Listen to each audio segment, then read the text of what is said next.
एक समय की बात है जब राजबीर अपने माता पिता के साथ एक गांव में रहता था। राजबीर एक फौजी था और छुट्टियों में अपने माता पिता से मिलने आया हुआ था। बेटा, इस बार तू बहुत ही दिनों में आया है, अब हम तुझे जल्दी से जाने नहीं देंगे। अरे माँ, अब मेरी पूरी जिंदगी मैंने अपने देश के नाम कर दी है। मेरा पहला फर्ज मेरा देश है, फिर उसके बाद कोई है। हाँ बेटा, सबसे पहले तेरे लिए तेरा देश ही होना चाहिए। कोई नहीं, तू अपना फर्ज अच्छे से निभाना। पर सुन, तेरी मौसी ने तेरे लिए एक लड़की देखी है, तो कल हमें उसे देखने जाना है। अगले दिन राजबीर अपने माता पिता के साथ उस लड़की के घर जाता है और उस लड़की से मिलता है। उस लड़की का नाम रीमा होता है और वो बड़ी ही सुंदर होती है। राजबीर और उसके माता पिता को लड़की एक बार में ही पसंद आ जाती है। दोनों की शादी 4 महीने बाद तय होती है। राजबीर और सीमा बड़े ही खुश होते हैं और अकेले में बात करने जाते हैं। देखो रीमा, मैं तुम्हें खुश रखने के लिए कुछ भी करूंगा, पर बस एक चीज हमेशा याद रखना कि मेरे लिए सबसे पहले मेरा देश है। जी मैं समझती हूँ, और पता है मैं तो हमेशा से चाहती थी कि मेरी शादी एक फौजी से हो। क्या सच में? ये तो बहुत ही अच्छी बात है। फिर तो तुम मेरे लिए ही बनी हो। दोनों आपस में खूब बातें करते हैं और उसके बाद राजबीर अपने माता पिता के साथ वापस अपने घर आ जाता है। राजबीर रात को रीमा के ख्यालों में ही डूबा हुआ होता है। रीमा भी इधर राजबीर के बारे में ही सोच रही होती है। दोनों रोज एक दूसरे से फोन पर बहुत देर तक बातें करते हैं। इतने दिन कैसे निकल जाते हैं दोनों को पता ही नहीं चलता। फिर एक दिन जब रीमा राजबीर को फोन मिला रही होती है तो उसका फोन ही नहीं मिलता। अरे, ये फोन क्यों नहीं मिल रहा? सुबह से बंद जा रहा है, क्या हुआ आखिर? मैं तो माँ बापूजी से कुछ पूछ भी नहीं सकती। रीमा रोज राजबीर को फोन करती है पर रोज उसका फोन बंद ही जा रहा होता है। रीमा बड़ी परेशान हो जाती है। फिर एक दिन वो अपने माता पिता की बातें सुन लेती है। राजबीर की माँ का फोन आया था, बोल रही थी कि राजबीर को अचानक जाना पड़ा, बॉर्डर पर लड़ाई शुरू हो गई है। अच्छा, हमारा राजवीर बहुत बहादुर है, वो देखना सबको मार गिराएगा। हे भगवान, राजबीर चले गए और मुझे बताया भी नहीं। मैं उनसे बहुत नाराज हूँ। अब वो आएंगे ना तो मैं उनसे बिल्कुल बात नहीं करूंगी। रीमा राजबीर से बहुत नाराज होती है पर वो उसे रोज याद भी करती है। राजबीर बॉर्डर पर दुश्मनों से लड़ रहा होता है। बॉर्डर पर बहुत ही खतरनाक लड़ाई चल रही होती है जिसमें सारे फौजी अपने देश को बचाने के लिए अपनी जान लड़ा देते हैं। लड़ते लड़ते बहुत दिन निकल जाते हैं और लड़ाई खत्म होने का नाम ही नहीं ले रही होती। एक दिन फिर राजबीर सोचता है कि क्यों ना वो चुपके से दुश्मनों के इलाके में जाकर उनके हेड को पकड़ ले। बस फिर क्या, वो ऐसा ही करता है। वो चुपके से छुपते छुपाते दुश्मनों के इलाके में पहुंच जाता है। पर तभी हर तरफ धमाके ही धमाके शुरू हो जाते हैं। सामने से दुश्मन एक के बाद एक फौजियों पर बम बरसाने लगते हैं। एक इंडियन फौजी को लड़ाई में बहुत चोट आती है। मुझे नहीं लगता हम दुश्मनों से जीत पाएंगे। हमें हिम्मत नहीं हारनी चाहिए। बस शाम होने वाली है, तुम हिम्मत रखो, तुम्हें कुछ नहीं होगा। धीरे धीरे शाम हो जाती है और बमबारी बंद हो जाती है। उसके बाद जख्मी फौजी को कैंप में ले जाया जाता है। दुश्मन पूरी तैयारी से आए हैं। कल का दिन ही हमारी हार और जीत तय करेगा। हमें जी जान से लड़ना होगा। इस वक्त हमारे पास हथियार बहुत कम बचे हैं। हमारे काफी फौजी जख्मी हो गए हैं और काफी मारे गए हैं। अब जितने भी फौजी हैं और जितने भी हथियार हैं, हमें उनसे ही लड़ना होगा। सारे फौजी रात को बहुत ही परेशान बैठे होते हैं। सबको पता होता है उनके पास सेना और हथियार कम है, पर फिर भी सबके अंदर दुश्मनों को हराने का जुनून कम नहीं होता। रात को अब सारे फौजी सो रहे होते हैं, पर तभी दुश्मन सेना उनको धोखा देकर उनके ऊपर बमबारी कर देती है। दुश्मनों के धोखे की वजह से सारे फौजी मारे जाते हैं। पर एक बड़ी ही अजीब चीज होती है।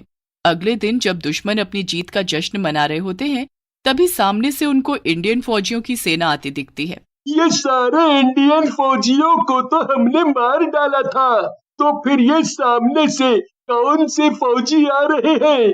सब लोग अलर्ट हो जाओ। सामने इंडियन फौजी की सेना है, उन पर हमला कर दो। ये क्या हो रहा है? हमारे हथियारों का इन फौजियों पर कोई असर क्यों नहीं हो रहा? सर जी, ध्यान से देखो, इनकी शक्ल तो भूतों की है। अरे हाँ, इनकी शक्ल तो भूत की है। सर जी, ये इंडियन फौजियों के भूत हैं। इसलिए इन पर हमारे हथियारों का कोई असर नहीं हो रहा। तुम बस गोलियां बरसाते रहो इन पर। दुश्मन लोग इंडियन फौजियों पर गोले बम बारूद फेंकते रहते हैं, पर उन पर कोई असर नहीं होता। भूतिया फौजियों की सेना दुश्मनों की तरफ बढ़ती जाती है। चलाओ चलाओ, कितनी गोलियां चलाओगे? हम इंडियन फौजी हैं, हम मरने के बाद भी अपने देश के लिए लड़ सकते हैं। हम मरने के बाद भी अपने देश की रक्षा करेंगे और अपना फर्ज निभाएंगे। तुम्हारी कोई भी गोली या कोई भी हथियार हमारा कुछ बिगाड़ नहीं पाएगा। कर दो अटैक दुश्मनों पर। सारे भूतिया फौजी दुश्मनों पर अटैक कर देते हैं। एक एक भूतिया फौजी दुश्मनों की गर्दन पकड़कर उसको मरोड़कर दुश्मनों को मारता है। पूरी रात भूतिया फौजियों की लड़ाई दुश्मनों के साथ चलती रहती है और बस उसके बाद जीत इंडियन आर्मी की ही होती है। दुश्मन की लाशें चारों तरफ पड़ी होती हैं। हर जगह न्यूज और अखबारों में अजीब सी खबर छपी होती है जिससे सब हैरान हो जाते हैं। अरे देखना, ये क्या लिखा है अखबार में? जी क्या हुआ? क्या लिखा है?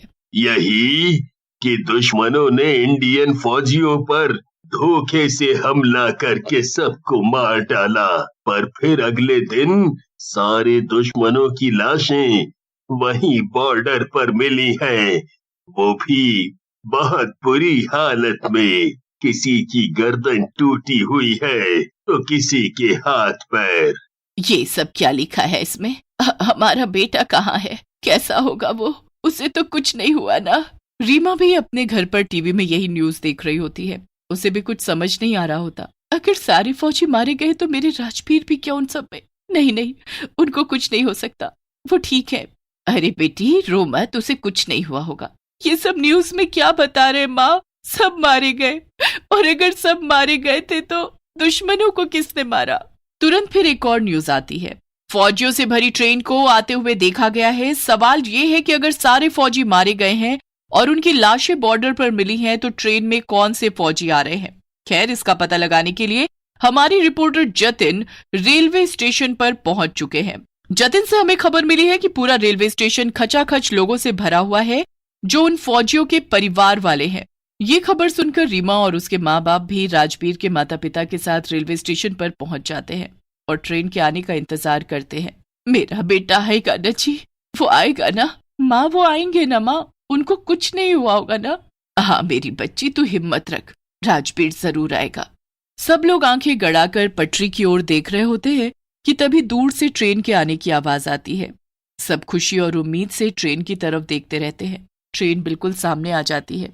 वो आ गए माँ, देखो वो आ गए। पूरी ट्रेन फौजियों से भरी है, वो भी इसी में होंगे। हाँ बेटी, वो इसी में होगा, अभी उतरेगा ट्रेन से।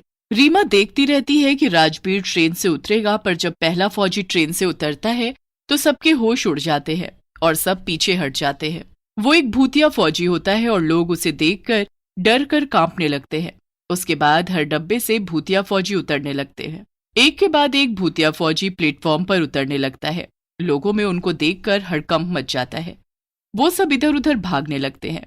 डरो मत, हम तुम्हें नुकसान पहुंचाने नहीं आए, हम आपको बचाने आए हैं। हम आप में से ही किसी ना किसी के परिवार से हैं, पर उस लड़ाई में हम सब मारे गए और भूत बन गए।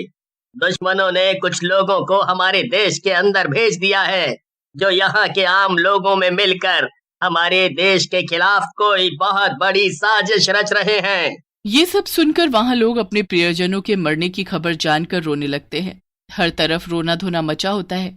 रीमा भी बैठकर रोने लगती है। मेरा क्या होगा? अब 4 दिन बाद मेरी शादी है, अब मेरा क्या होगा? मैं राजवीर के बिना जी नहीं पाऊंगी। जैसे तैसे रीमा के माता पिता उसे लेकर घर आते हैं। रीमा एकदम सदमे में होती है। शादी से एक दिन पहले रीमा और उसके माता पिता न्यूज देखने लगते हैं जिसमें राजवीर का इंटरव्यू आ रहा होता है। मैं दुश्मनों के इलाके में घुस गया था और उन्होंने मुझे वहां कैद कर लिया। एक रात फिर मैंने खुद अपनी आंखों से भूतिया फौजियों को, दुश्मनों को मारते देखा। रीमा और राजवीर के घर वाले ये देख खुशी से पागल हो जाते हैं। इंटरव्यू के बाद राजवीर अपने घर सही सलामत आ जाता है और उसकी शादी रीमा से धूमधाम से हो जाती है। सारे भूतिया फौजी देश में छुपे सभी दुश्मनों को मार डालते हैं और उसी ट्रेन में वापस चले जाते हैं। उसके बाद उस ट्रेन का कभी पता नहीं चलता कि वो कहाँ गायब हो जाती।